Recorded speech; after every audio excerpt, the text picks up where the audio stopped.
Here's Philip Bakuckas, from the junior from Hamilton, New Jersey, going up against Peter Andreotti. Only 6-4. He's out of Chicago, Illinois, Marist High School in Chicago. Redshirt freshman. Andreotti was a three-time Illinois place winner in high school.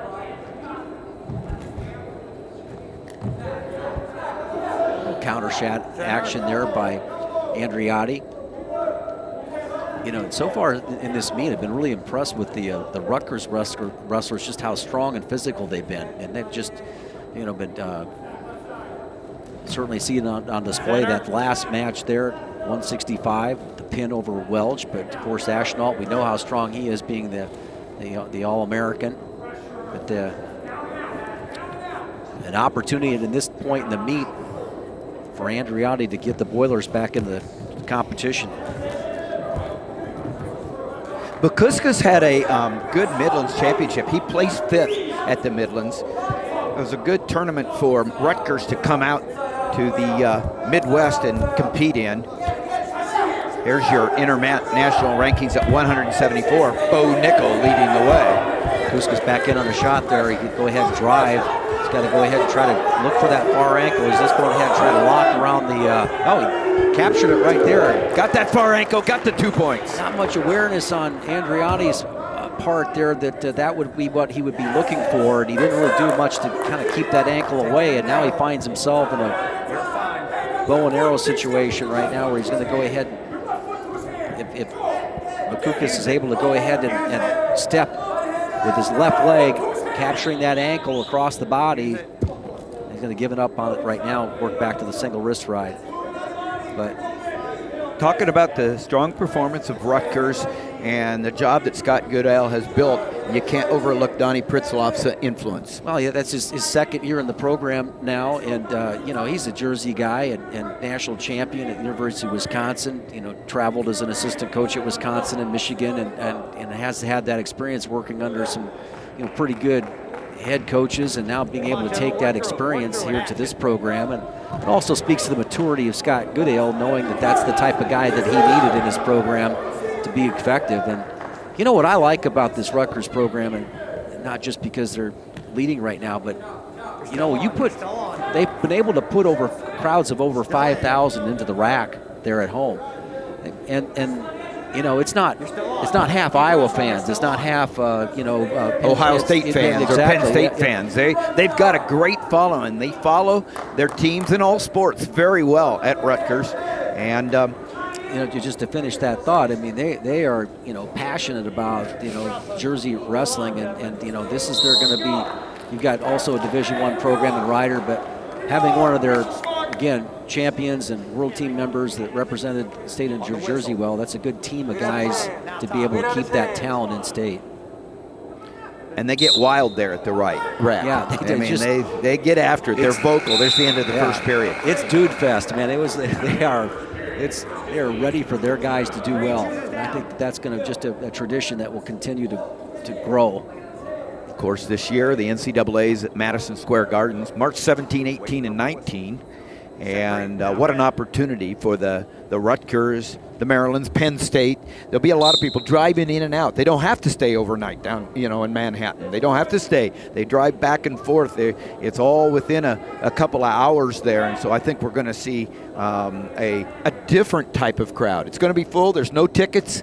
Yeah, well, you know, in the Meadowlands that they hosted the tournament back in 1984, it was a tremendous, I think, advantage that for some of the East Coast schools, because number one, the travel, but certainly the fan base stayed there, and you know, been back to Syracuse, they've been to Philadelphia, you know, when Penn State won their first national championship in quite some time. They're just got that bow and arrow. Nice job by Andreotti to come back and get the escape. Andreotti gets out the second period, now trailing 2-1. The riding time, big time for Bakuckas. Bakuckas. The C is like an S there. Nice single. Nice job of getting back into position. Andreotti's got the wizard tied pretty well there, but he's going to work for the ball and chain technique there. But you know what? What he's doing here is keeping that right hand on the mat here and be able to keep his head up. He's got to try to keep his head up bring that right hand back through. Good work there by Bakuckas to finish up that single leg. For a while there, it looked like Andreotti was going to kind of roll him through and take him to his back with that. That's kind of a nice funk move attempt, but good patience by Bakuckas. Phil Bakuckas picked up his first fall of the season last weekend against Michigan's Aaron Calderon last weekend. You're fine. You're fine. Got the wrist back there. You can hear the official talking about the single wrist ride that Bakuckas has there, and he ends up just covering far ankle. You want to be patient in here. You see the clock going down. Karate had a difficult time getting his wrist back. There's John Bakuckas, the dad. And another thing, they travel well. This is at Purdue. And his grandfather, John Sr. So the John's up in the stands rooting on Phil. And nice. We talked to Coach Goodale, and he said that our fans really do travel well with us. The parents, almost all of them, will be here. Yeah, it's good. Again, creating a good family environment there for, again, to keep that in-state talent.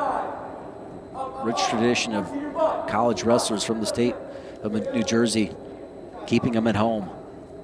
You know, and the other thing, too, about that is before Rutgers got into the Big Ten, there wasn't a lot of guys. There's Andreotti getting one count so far. Andreotti tried to get back in on top. He's good on top, got the legs in, didn't get that count. You know, it's just following up with that thought there that, you know, before that they entered the Big Ten Conference, it was difficult for Rutgers to get the level of competition that they have right now. And now being a part of this conference, there's a situation where Bakuckas is coming up, switches off to a double, should be able to score. He does get the reversal. 2 more points for Bakuckas. Goes out in front 6-1. A minute left in regulation. Riding time being built up. Rutgers 18-3, they lead right now. They have not lost since the first match. We started at 133 and are working our way back to around 125. Tim Johnson, Jim Gibbons, and Shane Sparks bringing you BTN Wrestling. Really working that left hand of Andreotti, left arm and shoulder.